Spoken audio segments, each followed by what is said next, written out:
बड़े बड़े वेद मंत्र बोलते हैं, बड़ी बड़ी वेद की ऋचाओं को बोलते हैं, पर जब पूजा प्रारंभ होती है तो तुरंत वेदों के मंत्रों का उच्चारण नहीं होता है। सबसे पहले पंडित जी आएंगे, आचमनी उठाएंगे। अब पूजा कहां से प्रारंभ करेंगे? ओम केशवाय नमः, ओम माधवाय नमः, ओम नारायणाय नमः। तो पूजा का प्रारंभ कहां से हुआ? भगवान के नाम से हुआ कि नहीं? जब संकल्प भी होता है तो संकल्प में तिथि, नक्षत्र, कर्ण, मुहूर्त सब बोला जाता है, पर वो बाद में बोला जाता है। सबसे पहले पंडित जी यजमान से कहते 3 बार विष्णु बोलो, तो यजमान कहेगा विष्णु विष्णु विष्णु। और फिर पंडित जी भी कहां से प्रारंभ करेंगे? हरि ही ओम मा विष्णुर्विष्णुर तदः विष्णुराज्ञा प्रवर्तमान। तो भगवान के नाम से शुभारंभ है। बात बस इतनी है कि भगवान के नाम में विश्वास रखना, क्योंकि भरोसा ही भगवान का दूसरा नाम है। तुम्हारे जीवन में जितना भरोसा होगा, भगवान उतने जल्दी तुम्हें सुलभता और शास्त्रता से प्राप्त हो जाएंगे। देखो, भगवान के पास जाने की भर देर है, भगवान की कृपा में देर नहीं है। और भगवान तो इतने दयालु हैं, इतने दयालु हैं।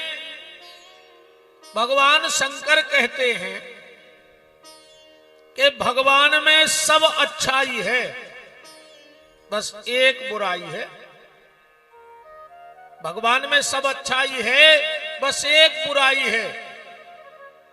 और भगवान की बुराई तो कोई बता नहीं सकता, और भगवान शंकर बताते हैं। भगवान शंकर बताते हैं कि राम जी में एक बुराई है। कौन सी बुराई है भगवान में जो शिव जी ने ढूंढ ली? ये बुराई है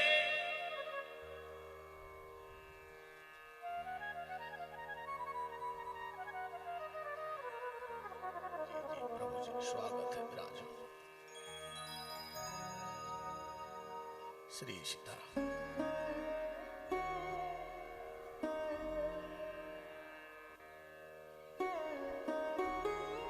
राम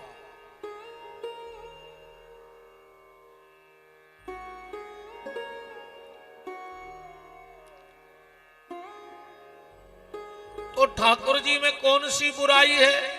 बस एक बुराई है। भगवान शंकर कह रहे हैं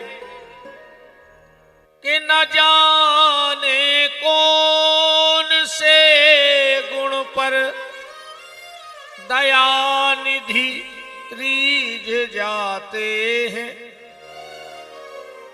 भगवान कभी अपने भक्त के अवगुण नहीं देखता है, और अगर भगवान भक्त के अवगुण देख ले तो फिर मुझे नहीं लगता कि किसी को भगवान मिलने वाले हैं। वो तो एक गुण जो भी देख लिया उसी पे रीझ गए। भगवान कैसे हैं? देखो, एक बात कहें, एक लोहे की घंटी होती है, वो मंदिर में भीतर बजती है।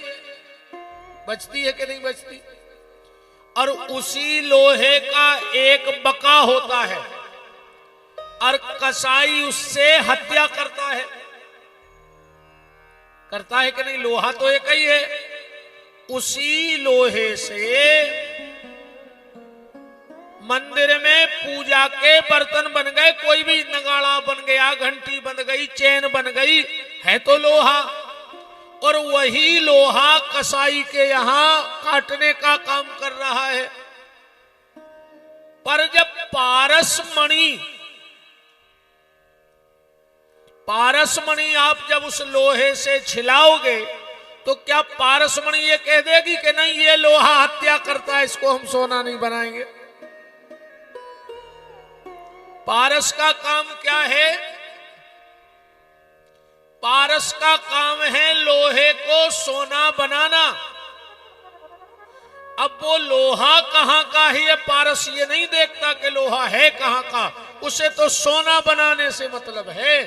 ऐसे ही भगवान भी हमारे पाप नहीं देखता, उसको तो तुम्हारे पाप से तुम्हें मुक्त करने का काम है।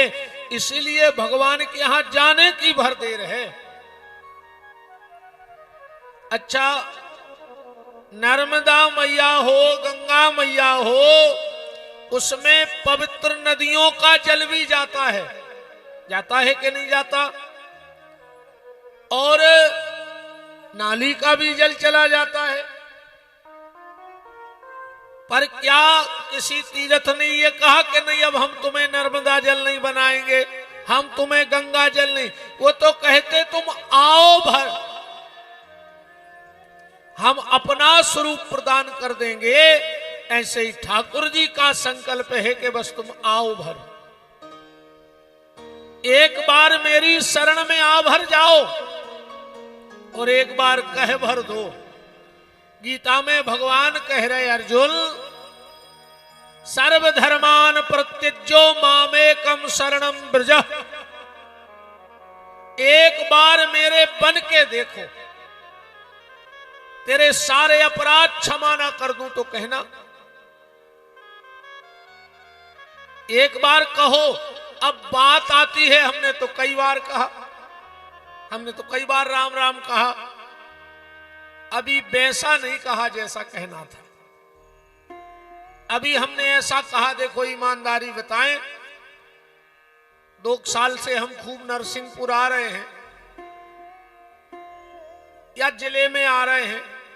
अब तो कई लोग हमसे ये कहने लगे हैं, महाराज क्या घुट्टी पिला दी नरसिंहपुर वालों ने, क्या हम लोग कथा नहीं सुनना जानते, क्या हम लोगों को समय नहीं देते, नरसिंहपुर वालों को जल्दी जल्दी समय दे देते हो।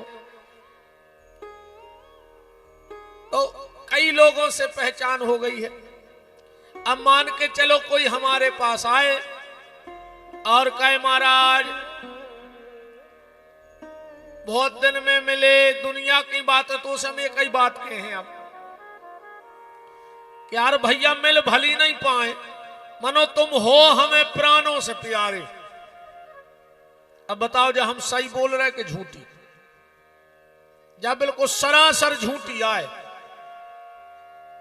तुम हमें प्राणों से प्यारे हो। एक आध आदमी और मिले, काय गुरु जी, अरे भैया क्या करें व्यस्त है, पर हो तुम प्राणों से प्यारे। और अगर नरसिंहपुर जिले में हम 10-20 लोगों से जय जय बोल दें कि तुम प्राणों से प्यारे, तुम प्राणों से प्यारे, अरे कहूं हमारे प्राण सोच ले वे कि जब हमसे प्यारो मिल गए तो हम चले, फिर हमारा क्या होगा? तो जैसे अभी हम संसार से झूठ बोल रहे हैं, ऐसे ही हम भगवान के सामने भी झूठ बोल रहे हैं। जिस दिन हृदय से एक बार कह दोगे कि प्रभु मैं तेरा और तू मेरा, सारा झंझट ही खत्म हो जाएगा प्यारे। बात तो एक बार की है। गोस्वामी तुलसीदास जी से किसी ने पूछा कि व्यक्ति को कितना भजन करना चाहिए। भजन की अलग अलग स्थिति है। गृहस्थी को कितना करना चाहिए, विरक्ति को कितना करना चाहिए, जिसने ये भेष बना लिया है उसको कितना करना चाहिए। काली दाढ़ी मूछ बढ़ा लो, लाल पीले नीले कपड़े पहन लो, इससे साधुत्वता नहीं आती है जीवन में। उसके लिए तुम्हें भजन करना पड़ेगा। तो गोस्वामी तुलसीदास जी ने, गृहस्थी ने पूछा कि कितना भजन करें। तुलसीदास जी बोले एक घड़ी कम से कम, जब तुम्हें बिल्कुल टेम न होए, चारों तरफ से काम लगे हुए दुनियादारी के, तो भी 1.5 घंटा को टेम निकालो। 1.5 घंटा तो भजन करो। वो हाथ जोड़ के बोलो जैसे 1.5 घंटा नहीं कर पाए। तुलसीदास जी बोले तो एक घड़ी आधी घड़ी 45 मिनट भजन करो, अगर 1.5 घंटा नहीं कर पा रहा है तो। वो बोलो कि और जैसे तना और कछु कंसेशन हो जाए। तुलसीदास जी बोले आदऊ में पुनियाद कम से कम 22 मिनट भजन करो, जब तुम्हें सांस लेवे को टाइम न हो। अब इससे ज्यादा व्यस्तता तो और हो नहीं सकत। जब बिल्कुल भी टाइम ना हो तो 22 मिनट भजन करो, और वो बोलो जैसे 22 मिनट भी न कर पाए तो तुलसीदास जी बोले फिर विपिन बिहारी से पूछ ले, आगे की ओखों पता है कि फिर क्या करना है। इतने तक तो तुलसीदास जी ने बताई है। 1.5 घंटा भजन करो, न करो तो 45 मिनट, और न करो तो 22 मिनट। और अगर इतो ने कर पाओ, पैसा नहीं हो तो हमारे लगा आ गए हैं, हमसे पैसा ले जाइयो, कथा तो मैं सुनबे की कोई जरूरत नहीं है, भाई चले जाना, बाजार बंद हो जाए। जो अच्छी चूहा मार के 5 पैकेट ले आओ,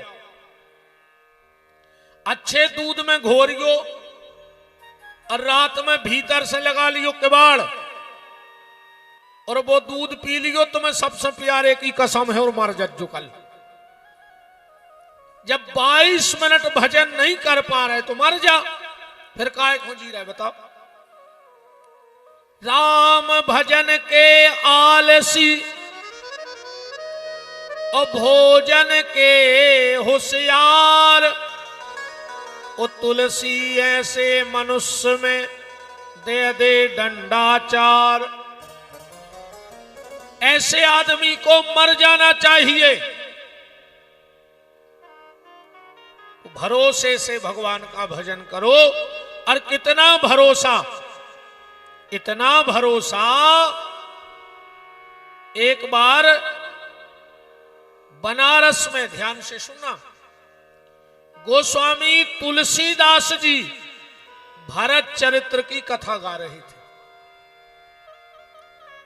भाव इतना गहरा चला गया कथा का, गोस्वामी जी आंख बंद करे हैं और कथा कह रहे हैं, आंखों में आंसू की धार लगी है। पता ही नहीं पड़ा कथा का समय कब हो गया। श्रोता उठ उठ के जाने लगे, पर गोस्वामी जी तो आंख बंद करके कथा गा रहे थे।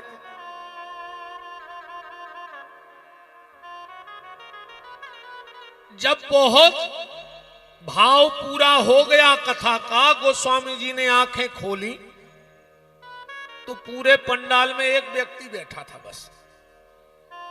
गोस्वामी जी ने समय देखा, रे कथा बंद होनी थी उसके तो 3 घंटे ज्यादा हो गए, तब निश्चित सब भग ही गए।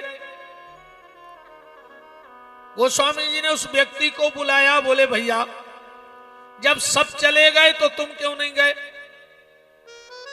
उसने कहा महाराज कथा इतनी अच्छी हो रही थी कि मैं होश ही नहीं रहा कि समय कब निकल गया, मुझे समय का पता ही नहीं लगा। गोस्वामी जी बोले तो कोई दिक्कत नहीं, हमें अच्छा लगा कि तुमने इतने भाव से कथा सुनी। वो बोलो महाराज एक दिक्कत मगर हो गई। अब कौन सी? बोले मेरा घर है गंगा जी के उस पार और रात में नाव चलती नहीं, अब हम घर कैसे जाएंगे? 10 बज रहे रात के। गोस्वामी जी बोले कोई बात नहीं, यहीं रुक जाओ, कल की कथा सुन के चले जाना, और जो प्रसादी हम करेंगे हमारे साथ तुम कर लेना। उसने कहा महाराज एक दिक्कत बन गई गोस्वामी जी, अगर हम घर नहीं गए तो हमारा मन घर चला जाएगा। ना जाने बच्चे आए हैं कि नहीं आए, ना जाने गैया बैला को चारा भूसा डला है कि नहीं डला, ना जाने किवाड़ लगे हैं कि नहीं लगे। और अगर मैं घर चला जाता तो तन से घर के काम हो जाते और मन आपकी कथा में डूबा रहता। गोस्वामी जी समझ गए कि चेला कोई छोटा वोटा नहीं है, पक्का चेला है। जाना जरूरी है? बोले हाँ जरूरी है। गोस्वामी जी बोले तो जाओ, आज हम तुम्हें गंगा से पार करा देंगे, आज तुम्हें गंगा रास्ता देगी। जाओ एक तुलसी का पत्ता ले आओ। वो व्यक्ति गया, एक तुलसी का पत्ता लाया। गोस्वामी जी ने उस पर कुछ लिख दिया और कहा मुट्ठी बंद कर लो, आज गंगा जी रास्ता देगी। वो व्यक्ति मुट्ठी बंद करके सच में गंगा के घाट पर गया। दोनों तरफ की धार रुक गई, गंगा जी के बीच में रास्ता बन गया। चला जा रहा था गंगा जी में, नदी में, और जैसे ही बीच में आया, उसने सोचा देखें तो तुलसी बाबा ने ऐसा कौन सा फार्मूला बना लिया कि नदी की धार भी रुकने लगी। और जैसे ही मुट्ठी खोली तो तुलसी के पत्ते पे राम लिखा था। इसके मन में आया ये कौन सी बड़ी बात है, जो तो चंदन घोर के राम हम भी लिख लें, तुलसी है ही। और जो ये विचार मन में आया, दोनों तरफ की धार इकट्ठी हो गई। ये डूबने लगा। ये चिल्लाया राम बचाओ, राम बचाओ, राम बचाओ। राम जी नहीं आए। पर जब बिल्कुल अंतिम सांस निकलने लगी, इसके मुंह से निकला, हे तुलसी के राम हमें बचा लो। भगवान ने अंगुली पकड़ी, इसको उठा के गंगा के उस पार रख दिया। अब तो ये रात भर नहीं सो पाया कि जब मैं चिल्लाया कि राम बचाओ, तो राम नहीं आए। और जैसे ही मैंने कहा हे तुलसी के राम बचा लो, तो राम जी आ गए। सुबह पहली नाव में बैठा, गोस्वामी जी अपनी नित्य क्रिया करके निवृत्त हुए थे। ये आकर के चरणों में लिपट गया। बोले बाबा ये बताओ राम कितने हैं?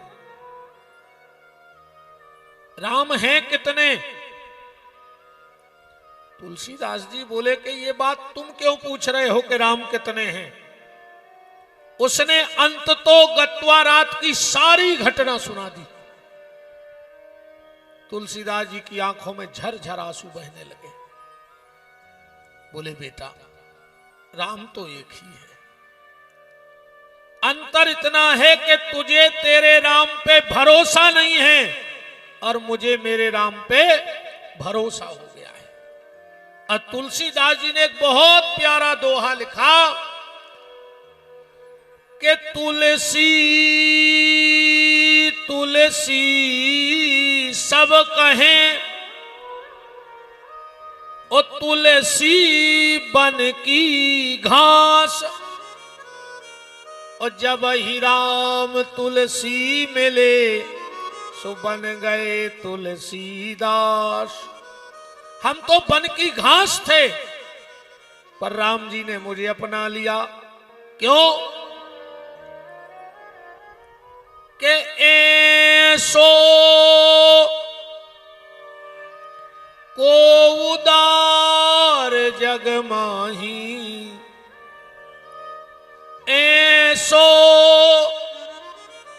को उदार जग माही।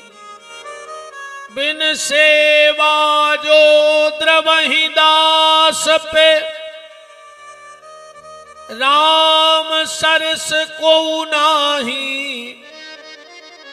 ऐसो को उदार जग माही। दुनिया में राम जैसा कोई दूसरा है ही नहीं, इतना सरल। बिन सेवा जो द्रवहि दास पे,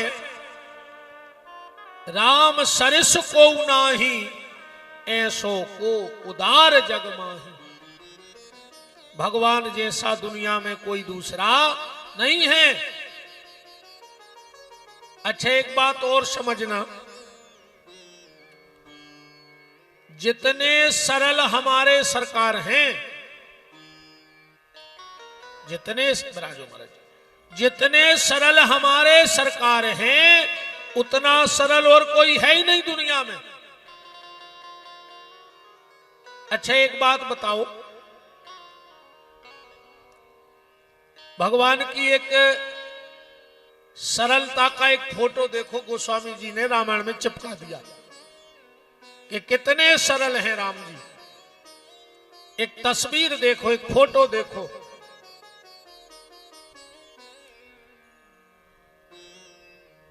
अच्छा, मालिक और नौकर जब बैठे हो तो कैसे बैठेंगे? मालिक बैठेगा कुर्सी पे और नौकर बैठेगा नीचे, यही नियम है ना। कभी ऐसा हो सकता है कि तुम्हारे यहां जो काम करता हो वो आके तुम्हारे पलंग पर बैठ जाए, तो क्या दूसरे दिन आएगा वो काम पे? बिल्कुल ईमानदारी बताओ, नहीं आएगा ना। अरे बराबरी से नहीं बैठ सकता। पर राम जी कैसे मालिक हैं, एक फोटो देखो। और बनाओ और वजन खींच रहा अगर वो आज। राम राम राम राम राम। गोस्वामी जी ने एक फोटो खींचा मालिक का और नौकर का। अब फोटो देखना आप रामायण में कहां लगा कि प्रभु नीचे कपीडार पे ते किए आप समान। जब श्री सीता जी के खोज के लिए टीम गठित होनी है तो एक आपातकालीन बैठक हुई। राम जी बैठे हैं नीचे और गोस्वामी जी कह रहे प्रभु नीचे कपीडार पे। सब बंदर डगारों पे बैठे और राम जी नीचे बैठे। लक्ष्मण जी को क्रोध आ गया है, ठाकुर साहब है ना, क्रोध आ गया। बोले भैया तुमने बंदरों को इतना सिर चढ़ा लिया है, आप बैठे हो नीचे और ये बैठे हैं ऊपर, जबकि नियम ये है कि आपको ऊपर बैठना था, इनको नीचे बैठना था। पर प्रभु नीचे कपीडार पे। राम ने कहा लक्ष्मण जरा क्रोध को शांत करो। इतना क्रोध क्यों? बोले भैया ये बंदर सिर पे बैठे हैं। राम ने कहा रे लक्ष्मण, अरे ये बंदर है रे, इनका स्वभाव है, ये तो डालों पे बैठते हैं। लक्ष्मण जी बोले हम इतना जानते हैं। तो राम ने कहा इतना क्रोध क्यों? जब जानते हो तो गुस्सा क्यों? लक्ष्मण जी बोले भैया हम ये बात पे गुस्सा आ रही कि बंदरा बैठे डगारों पे और उनकी लटक रही पूंछ और बाघ हल रही आपकी जटाओं में से, जो हमें खराब लग रहा। इन बंदरों से कह दो कि अपनी अपनी पूंछ ऊपर खींच ले,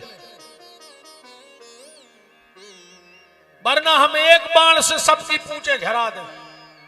राम ने कहा लक्ष्मण जानते हो ये बंदर अपनी पूंछ मेरे सिर पे क्यों लटकाए हैं, इसका भी एक कारण है। लक्ष्मण जी बोले बस फिर कोई कारण ढूंढ लिया आपने। कभी तो कहीं कोई बुराई देख लिया करो, अब इस पूंछ में क्या अच्छाई दिख गई? राम जी बोले लक्ष्मण जानते हो बंदर की पूंछ में क्या होता है? बोले क्या? कि कपी की ममता पूंछ पे, बंदर का पूरा प्रेम उसकी पूंछ पे होता है।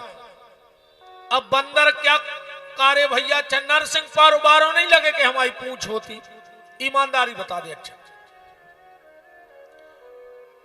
एक आदमी हाथ उठा के बता दे को खोलने लगत हो कि हमारी पूंछ हो बे, अरे इन बहन जी हरों लगत हमारी पूंछ हो बे, फिर अपन को तो लगे यही। और आज जहां भी लड़ाई है तो पूंछ की लड़ाई है कि नहीं है? अरे यार ससुरारे गए 3 साल में उन्हें हार्दी की नहीं पूछी, बोलो पूछा ही को नहीं मरे जा रहे। उनके घरे गए, उनने चाय की नहीं पूछी, उनने बैठवे की नहीं पूछी। दीदी 3 साल में माए के गए, भाभी ने एक धुतिया की नहीं पूछी, एक साड़ी की नहीं पूछी। तो पूछ के लिए व्यक्ति लड़ रहा है। पर एक सूत्र देके जा रहा हूं नरसिंहपुर वालों, अगर तुम चाहते हो कि समाज में, नगर में, मोहल्ले में, घर में तुम्हारी पूछ हो, तो इस दास की एक बात मान लेना, कल से अगर पूरे नरसिंहपुर में तुम्हारी पूछ ना हो जाए तो परसों हमारी नाक काट लेना, हम यहीं बैठे। हमारी कथा ऐसी नहीं कि मरने के बाद फल मिलेगा। हमारी कथा तो घर जाओ तो तुरंत फल मिले तो कथा है, ना कोई मतलब नहीं है। तुरंत बदलाव की कथा है। अगर तुम चाहते हो कि तुम्हारी पूछो तो बस एक काम करने लगो, नरसिंहपुर में जितने जानवर हो उनको देख लेना, तुम्हारी पूछ होने लगेगी। जानवर की पूछ कहां होती है? पीछे। सींग के यहां किसी की पूछ है? हर जानवर की पूछ कहां है? पीछे। मतलब जब तुम दूसरे की पूछ करोगे तो तुम्हारी पूछ पीछे होगी। बस तुम पूछ करने लगो, तुम्हारी पूछ कल से चालू हो जाएगी, क्योंकि पूछ हमेशा पीछे होती है, आगे पूछ तुम्हें करनी होगी दूसरे की। तुम कल किसी को हाथ जोड़ के सीताराम करना, वो तुमसे परसों नहीं भी कर पाओगे तो सीताराम करेगा। सम्मान दो और सम्मान लो। वो समय अब गाओ कि तुमको उसे सीधे ने बोलो, तुमसे सब भैया जी कहें। तो अब हर घरे भैया जी है, हर घरे रोटी खा रहा है आदमी। ये तो अब बेसमय न कर गए। हमारे यहां एक कहावत चलती कि दे पपरिया सो ले पपरिया। तुम जो चाहते हो वो तुम देने लगो। कल पड़ोसी के यहां एक डिब्बा में मीठा भर के भेज देना। जब वो पड़ोसी डिब्बा लौटाएगा और अगर उसके घर में मीठा नहीं होगा तो शक्कर के दाने तो डाल ही दे, पर खाली डिब्बा नहीं लौटाएगा। कि लौटाएगा?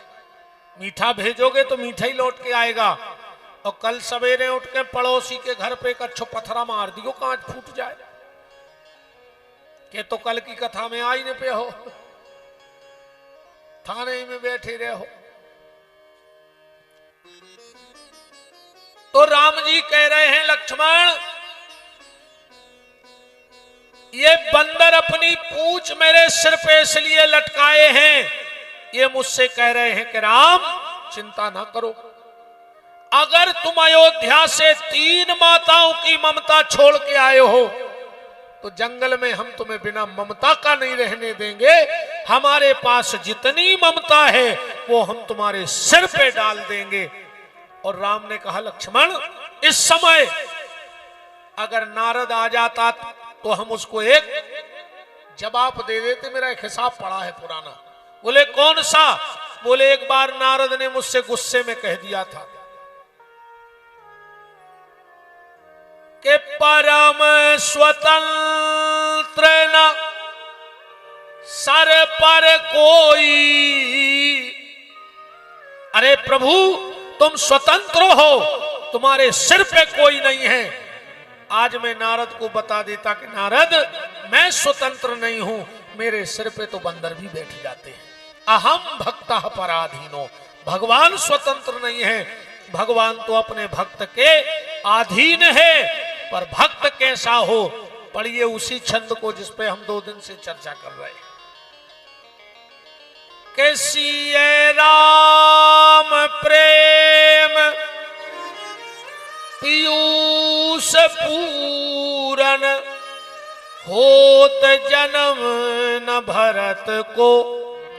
मुनि मने अगम जम नियम समदम, विषय व्रत आचरत को। दुख दाह दारिद दंभ दूषण, सो जैसे मिस अपहरत को कलिकाल तुलसी से सठन हट राम सन्मुख करत को। गोस्वामी जी कह रहे अगर भरत जैसे संत ना होते तो हम जैसे सठों को भगवान के चरणों तक कौन ले जाता। के भरत चरित कर नेम तुलसी जे सादर सुने तो सिया राम पद प्रेम अवश्य हो ये भव रस विरत। गोस्वामी जी पढ़ते हुए कह रहे हैं कि जो भरत जी की चर्चा सुन लेगा निश्चित श्री सीताराम जी के चरणों में उसका प्रेम हो जाएगा। कल हम लोगों ने नरसिंहपुर में 7 स्टाम्प लिखवाए थे। कल के श्रोता बैठे होंगे, कितने स्टाम्प लिखे गए थे? 7। एक बार सिर्फ चौपाइयों से पुनरावृत्ति हो जाए। तुलसीदास जी से कहा भरत चरित्र लिखो, तुलसीदास जी ने स्टाम्प लिख दिया, मेरे बस में नहीं। महिमातासु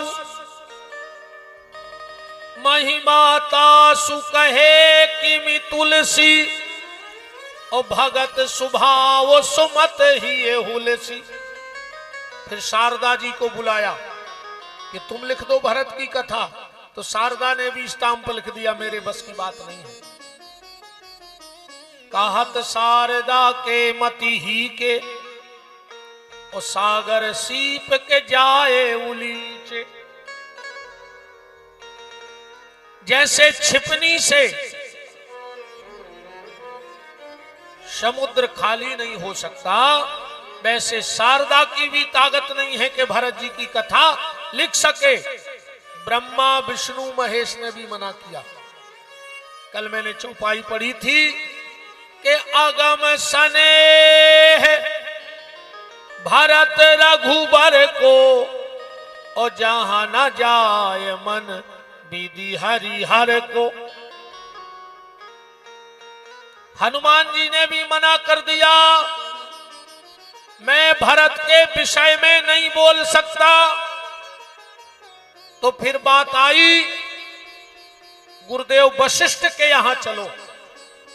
हम लोग कल इस दोहे पर रुक गए थे। इस चौपाई पे विराम था कि भरत महिमा जल राशि अमुनि मति ठाड़ी तीर अबलासी। देखो भरत जी हैं अगाध समुद्र, अगाध सागर। अब समुद्र को पार करना है तो 3 चीजों से पार किया जा सकता है, नदी को, समुद्र को, सागर को। सबसे पहला जहाज के द्वारा, जहाज के द्वारा पार हो जाएगा। दूसरा नाव के द्वारा, और तीसरा बेड़ा। बेड़ा मतलब वो एक लकड़ी का बना लेते हैं, उसके द्वारा। तो भरत रूपी समुद्र को पार करने के लिए वशिष्ठ जी के पास ज्ञान का जहाज है। गोस्वामी जी ने ज्ञान को जहाज कहा कि बंदऊ चारऊ वेद भवबारिद सरस। तो ज्ञान का जहाज और कर्म की नाव, कर्म की नाव और उपासना का बेड़ा, उपासना का बेड़ा। तो आज वशिष्ठ जी की ज्ञान की जहाज भी डूब गई भरत जी के आगे, कर्म की नाव भी डगमगा गई और उपासना का बेड़ा भी लड़खड़ा गया। पर भरत जैसे समुद्र को पार नहीं कर पाए। अच्छा बात आती है गोस्वामी जी ने ये तो लिखा कि भारत महिमा जल राशि, भारत की कथा समुद्र है, सागर है। तो सागर तो 7 होते हैं, 7 सागर है ना, हिंद महासागर, प्रशांत महासागर, दक्षिण महासागर, अटलांटिका महासागर।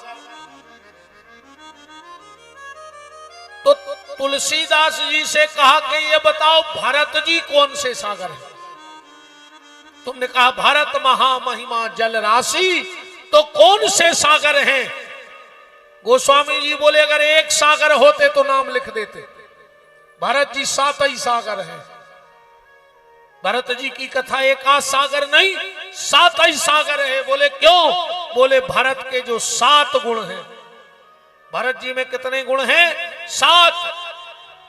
कौन से जरा जोड़िए कि भारत प्रीत नति, सबसे पहला गुण भरत जी का है प्रीति। भारत प्रीत नत विनय बड़ाई, दूसरे को बड़ाई देना भरत से सीखो। विनय अगर सीखनी है तो भरत जी से सीखो। और भायप भगति भरोस भलाई, ये 7 गुण भरत जी के हैं। इसलिए वशिष्ठ जी को कहना पड़ा कि भारत महिमा जल राशि, अमुनि मति ठाणी तीर अभिलाषी। अच्छा, रामायण में महिमा तो कितने लोगों की है बताओ?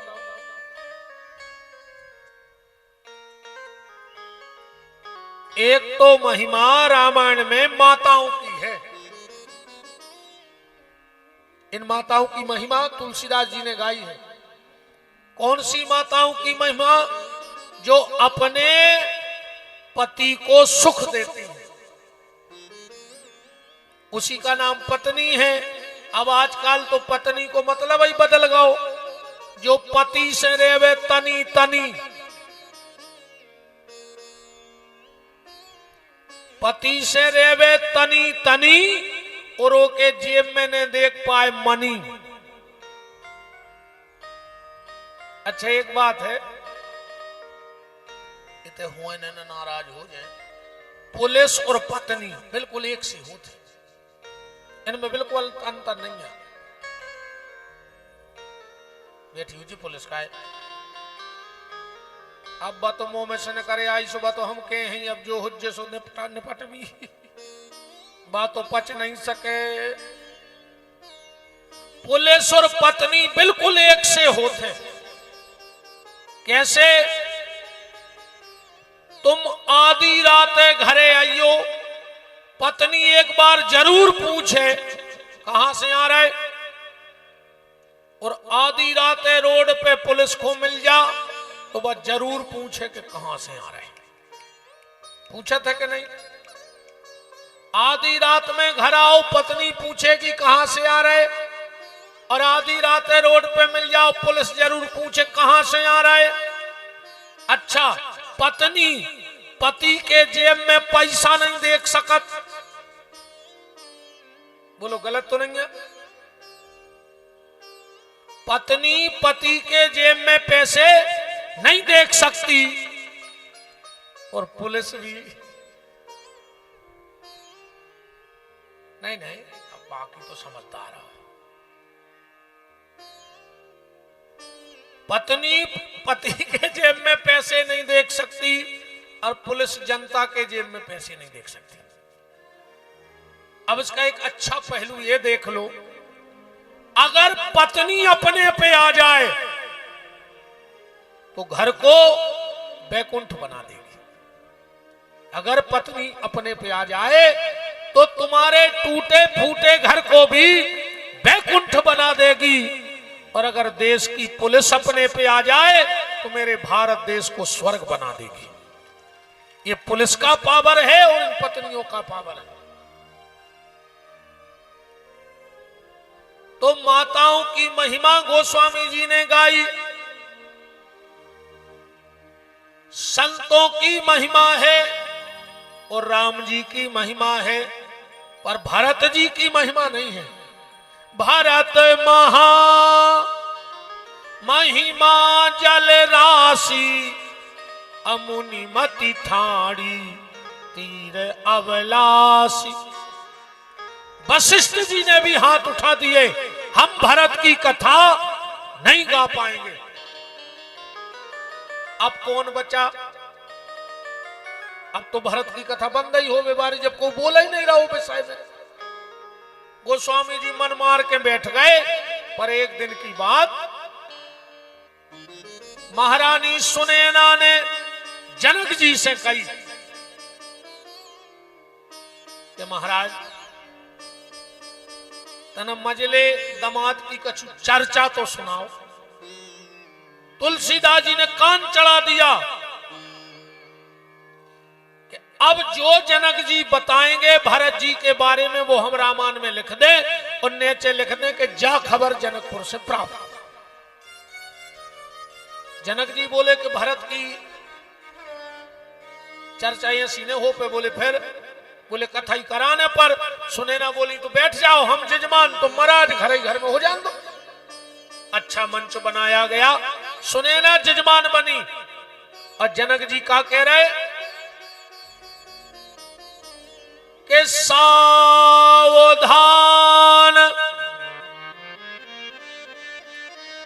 सुन सुमख सिलोचन।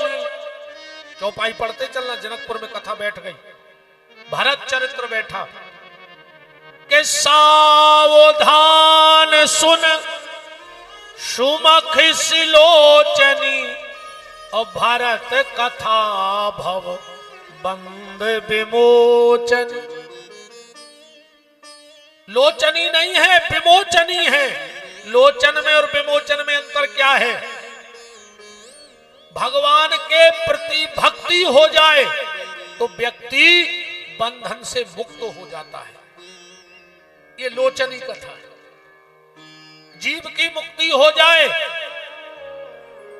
पर जनक जी कह रहे भारत कथा भव बंध विमोचनी। विमोचनी का मतलब है कि मोक्ष भी हो जाए और भगवान की लीला में सम्मिलित भी हो जाओ, परिकर में सम्मिलित हो जाओ। सुनैना बोली ऐसी कथा है, राम जी से भी बढ़ के कथा है। जनक जी बोले बहुत आगे हैं भरत की कथा राम जी से, बड़े दामाद से ज्यादा पावर में मजले दामाद हैं। तो बोले सुनाओ।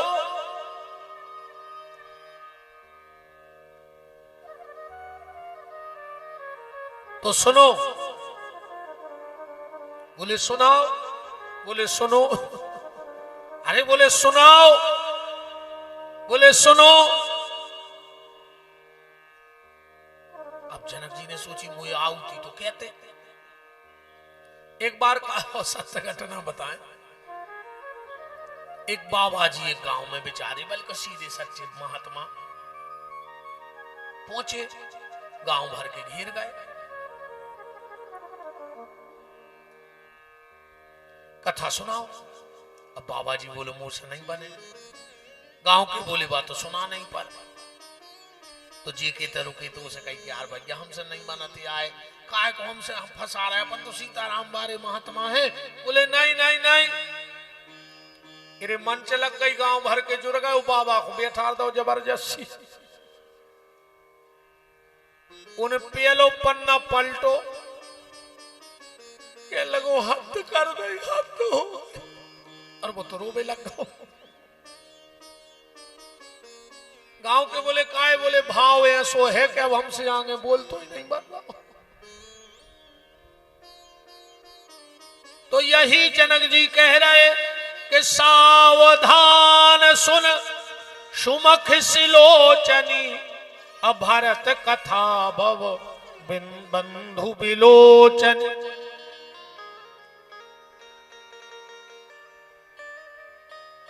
सुनाओ। जनक जी बोले सुनो। बोले सुनाओ। बड़ा ही मंगलमय महामहोत्सव है। हमारे गुरु दरवाजा देव मुरलीधर मंदिर बड़ी देवरी से परम श्रद्धेय पूज्य चरण पूज्य श्री महंत जी महाराज श्री श्री 108 श्री हरि कृष्णदास जी महाराज का पावन मंगलमय पदार्पण यहाँ पर हो रहा है। मैं पूज्य चरणों में कोटशा नमन बंदन प्रणाम करता हूँ और आप सब वहीं से पूज्य महाराज जी के चरणों में नमन बंदन प्रणाम ताली सेवा के द्वारा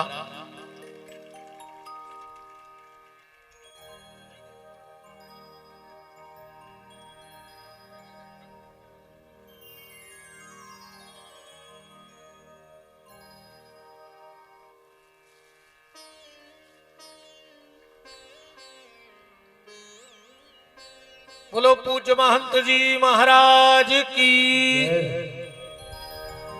समस्त पंचमुखी हनुमान मंदिर कमेटी की ओर से आपके चरणों में कोटशा नमन बंदन प्रणाम।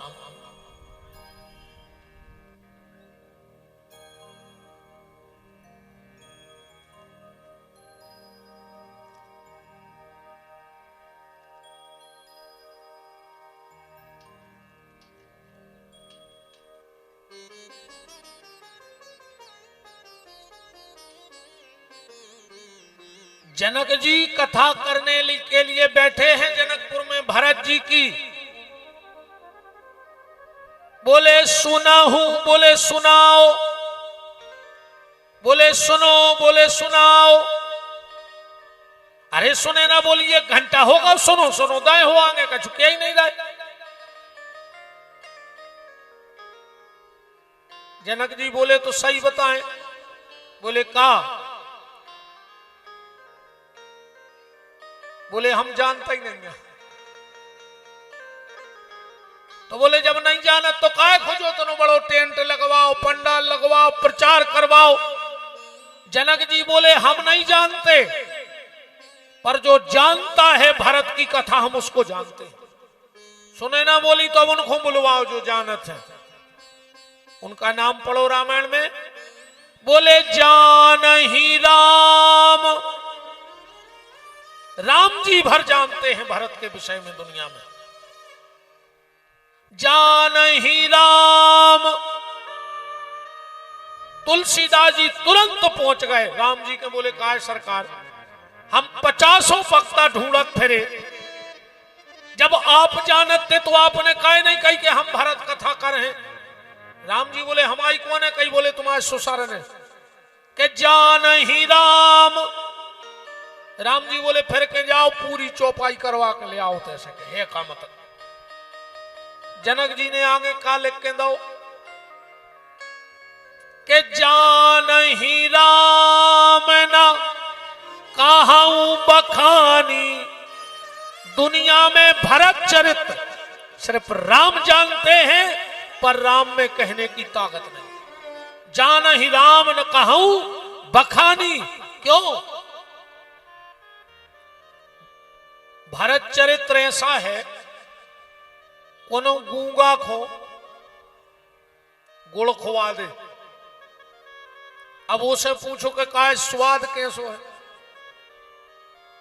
अब बताओ गूंगा का बते के गुड़ कैसो लग रहा हो? बता सकत गूंगा के साथी रे जो भरत चरित अमोह से कहो न जाए, और जैसे गूंगा गुड़ खाए के सेनन कहे लखाए। वो तो सेन में बना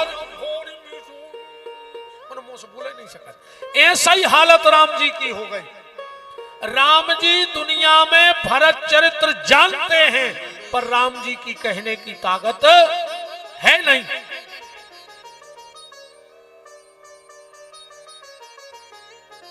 तो बोले फिर अब भरत की चर्चा क्या सामने आएगी नहीं, जब कोई बोलवे की दवाई नहीं बांध रहा हो। बोले आ सकत है। बोले कैसे? एक दोहा पढ़ना। कि प्रेम अमीय मंदर बिरह भरत पयोधि गंभीर अमथ प्रगट्यऊ। भरत जी का जो चरित्र है वो विरह का समुद्र है और विरह के समुद्र को मथना पड़ेगा। बोले कैसे?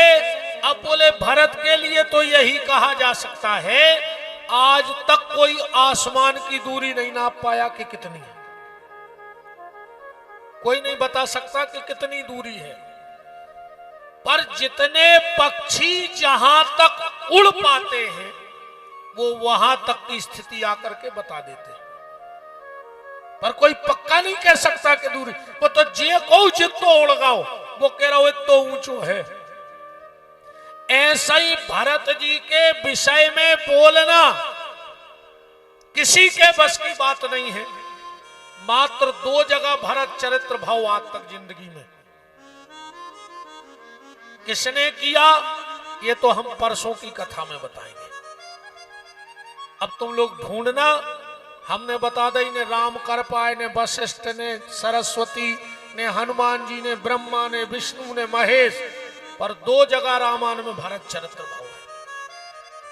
बिल्कुल हम आपको चौपाई संख्या बताएंगे कि 2 जगह कथा भाई। अब ढूंढना आप मिल जाए ना, हम तो बता के जाएंगे ही। पर जिसके मन में जितने भरत जी के प्रति विचार आए उसने उतने विचार रखे, पर पूर्ण रूप से कोई नहीं कह सकता कि भरत की कथा ऐसी है, क्योंकि वो तो वही है कि गूंगा ने गुर खालाओ है, वो जान गाओ है। नहीं चित्र लिखा न चरित्र सुना, कि नहीं चित्र लिखा न चरित्र सुना, वह सावरी मूरत जाने ही क्या, और जिसने कभी प्रेम किया ही नहीं, वह प्रेम किया है को जाने ही क्या। वो तो कोई प्रेमी रसिक जन ही बता सकता है, पर मैं अपनी मंद बुद्धि से गुरुओं के आशीर्वाद से जितनी अब मेरी बुद्धि चलेगी, हनुमान जी चलाएंगे, उतना प्रकाश अब हम भरत जी के जीवन पे डालेंगे। और उसमें बुद्धि भी हमारी नहीं होगी, वाणी भर हमारी होगी, बुद्धि तो हनुमान जी की और विप्र देवताओं की और संतों के आशीर्वाद की होगी। मेरी